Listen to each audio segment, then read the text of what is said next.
Hello everyone, आप सभी का बहुत बहुत स्वागत है इस आज के इम्पॉर्टेंट वीडियो में, जिसमें हम डिस्कस करेंगे कि आप सभी का जो एग्ज़ाम हुआ है उसमें क्या आपकी फाइनल कट ऑफ रही है और क्या कोई क्वेश्चन ड्रॉप हुआ है जिससे आपकी प्रिपरेशन को एक डायरेक्शन मिलेगा।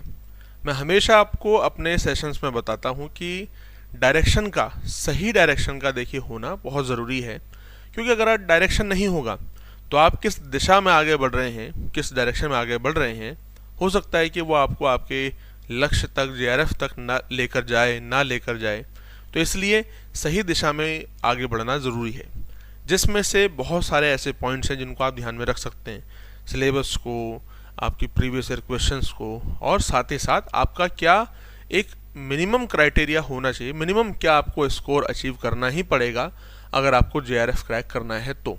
ठीक है, यह आप सभी के दिसंबर 2024 में, जिसका एग्ज़ाम हुआ था ज्योग्राफी का 9 जनवरी को 2025 में, ठीक है, क्या उसकी कट ऑफ रही है यहाँ पर आपके सामने लिखा हुआ है। और कुछ और डाटा भी मैंने आप सभी के लिए लिखा है यहाँ पर, क्या उसका मीनिंग है, वो सभी चीज़ें आपको समझ में आएंगी। अनरिजर्व्ड कैटेगरी में, यानी कि जनरल कैटेगरी में जेआरएफ के लिए 208 क्वेश्चंस, 208 नंबर अगर आपके थे उनका जेआरएफ हुआ है। असिस्टेंट प्रोफेसर के लिए अनरिजर्व कैटेगरी में 186 मार्क्स, और पीएचडी कैटेगरी के लिए केवल 164 क्वेश्चन। पीएचडी का मतलब है कि आप अगर इस कैटेगरी में है, जिसको कैटेगरी 3 बोलते हैं, तो आपको पीएचडी के लिए यूनिवर्सिटीज़ में एंट्रेंस एग्जाम नहीं देना पड़ेगा, आप एग्जम्प्टेड होंगे। ठीक है, अगर आप यहाँ देखें ओबीसी नॉन क्रीमी लेयर में 198 पर जेआरएफ, 174 पर असिस्टेंट प्रोफेसर और 152 पर पीएचडी। ठीक है, PhD only. EWS economic weaker section में 204 नंबर पर जेआरएफ, ओबीसी से थोड़ा सा ज़्यादा, 6 नंबर ज़्यादा, और 172 पर असिस्टेंट प्रोफेसर और 148 पर पीएचडी ओनली। इसके अलावा अगर आप एससी कैटेगरी में थे तो यहाँ पर देखिए 186 पर जेआरएफ, 164 पर असिस्टेंट प्रोफेसर, जिसको नेट बोलते हैं। असिस्टेंट प्रोफेसर का मतलब नेट में पीएचडी इंक्लूड होगा। जेआरएफ अगर है तो असिस्टेंट प्रोफेसर, पीएचडी तीनों एलिजिबल है। असिस्टेंट प्रोफेसर में ये दोनों चीज़ें एलिजिबल है, पीएचडी मतलब केवल पीएचडी। ठीक है, तो एससी में 186 पर जेआरएफ और नेट होगा आपका 164 पर, और पीएचडी 146 पर रही। इसी के साथ आप देखिए एसटी कैटेगरी में, तो एसटी कैटेगरी में 180 पर जेआरएफ रहा। ठीक है, 158 मार्क्स पर आपका नेट, जिसको असिस्टेंट प्रोफेसर कह सकते हो, 140 पर पीएचडी ओनली। अगर हम अब इसके और ज़्यादा डाटा पर थोड़ा फोकस करें तो आपको कुछ चीज़ें समझ में आएंगी। अगर हम सभी को टोटल कर दें कि कितने ऐसे कैंडिडेट्स हैं जिनका जेआरएफ हुआ है, तो आप इन सभी को टोटल करेंगे, हर एक कैटेगरी को। अब इसमें आप अगर इनको टोटल करेंगे 262 नहीं आएगा, इससे कम आएगा। वो कारण यह है कि यहाँ पर जो अनरिजर्व कैटेगरी है, ओबीसी, ईडब्ल्यूएस, एससी, एसटी, उनको लिखा है। जो पीडब्ल्यूडी कैटेगरीज हैं अलग अलग, फिर उनमें कैटेगरी वाइज भी है, उनको ऐड नहीं किया है यहाँ पर, उनका स्क्रीनशॉट नहीं है, लेकिन उन सभी को मिला दें तो 262 कैंडिडेट्स का ही, सिर्फ और सिर्फ 262 का, कितने में से इस बार संख्या बड़ी थी जिन्होंने एग्ज़ाम यूजीसी नेट ज्योग्राफी में फॉर्म भरा था।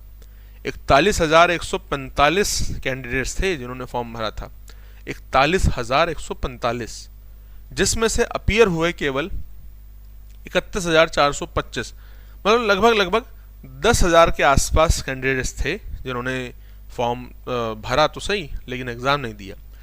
तो इन अपीयर्ड हुए कैंडिडेट में से आप देखिए सभी कैटेगरीज के अगर मिला दें, केवल और केवल 262 का ही जेआरएफ हुआ है, 200 सिर्फ 262 का। सोचिए आप, ये देखिए 425 लास्ट में है, 425 से भी छोटा नंबर है 262, 500 भी पूरे नहीं है, 300 भी पूरे नहीं है, 500 छोड़ दीजिए। अगर सभी कैटेगरीज को मिला दें तो सिर्फ और सिर्फ इन अपीयर हुए कैंडिडेट में से 2,864 कैंडिडेट्स का ही नेट हुआ है। इन सभी कैटेगरीज को मिला दें, और उसमें जो पीडब्ल्यूडी कैटेगरीज वाइज भी है उसमें अलग अलग, तो 6,138 कैंडिडेट्स का ही इस अपीयर हुए कैंडिडेट में से केवल पीएचडी का सिलेक्शन हुआ है। तो इससे आपको एक क्लियर कट, पहली बात तो ये मालूम पड़ेगा आप जिस कैटेगरी में हैं उसके हिसाब से आपको ये बेंचमार्क अपना सेट करके रखना है। दूसरी बात, कंपटीशन का क्या लेवल है, ये आपको ध्यान में रखना ज़रूरी है। ये नंबर आपको ध्यान में रखने कि आपको इतने कम से कम अगर संख्या रहे उसमें भी आना है। उसके लिए प्रिपरेशन आपकी एकदम शानदार होनी चाहिए, ज़बरदस्त होनी चाहिए, सिस्टमेटिक डायरेक्शन में एकदम सही होनी चाहिए। ठीक है, आप सबसे अगर शॉक होंगे इसका जेआरएफ का जो रिजल्ट है उसको देख करके, 300 भी पूरे कैंडिडेट नहीं है। ये आपकी प्रिपरेशन का लेवल होना चाहिए। अगर आप प्रिपरेशन कर रहे हैं तो चलते चलते आप सभी को एक इन्फॉर्मेशन दे देते हैं कि आप सभी के लिए कामयाबी बैच है जो हमने शुरू कर दिया है। कामयाबी बैच, आप पेपर 1 केवल सेपरेट, पेपर 2 केवल सेपरेट भी ज्वाइन कर सकते हैं, दोनों का कॉम्बो भी आप ज्वाइन कर सकते हैं।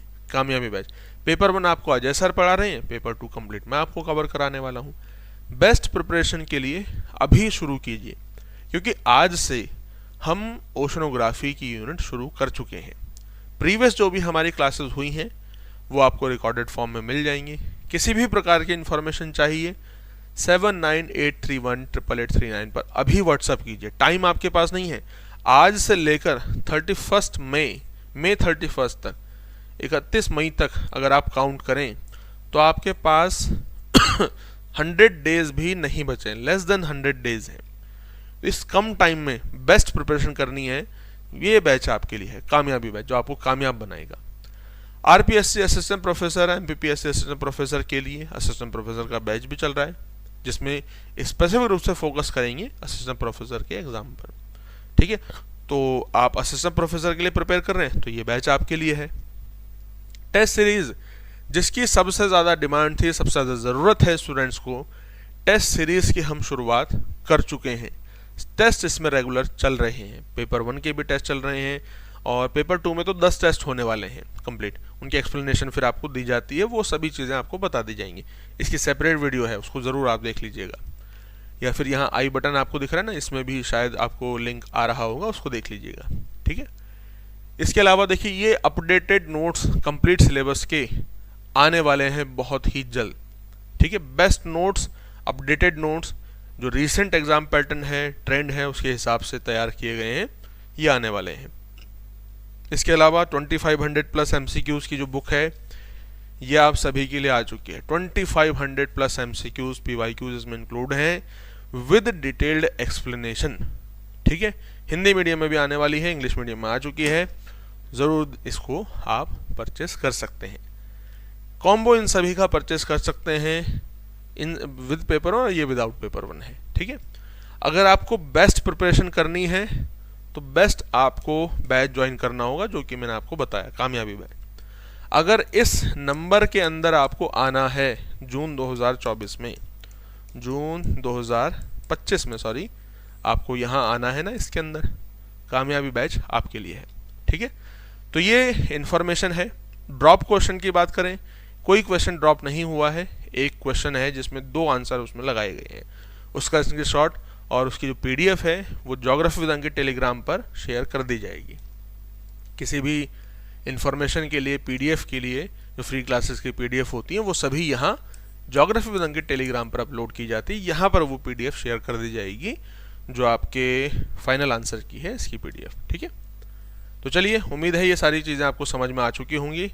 यूनिट 9 को हम रिवाइज करने वाले हैं, यूनिट 9 को कंप्लीटली इसको संशोधन करने वाले हैं, तो ये जल्दी शुरुआत होने वाली है आप सभी के लिए जून 2025 के लिए असिस्टेंट प्रोफेसर के एग्ज़ाम के लिए।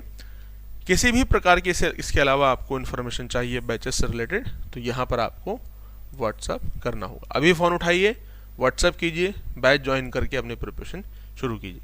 मिलेंगे अब आपको अब नेक्स्ट क्लास में, बैच में। थैंक यू सो मच सभी को, बाय बाय, टेक केयर, धन्यवाद।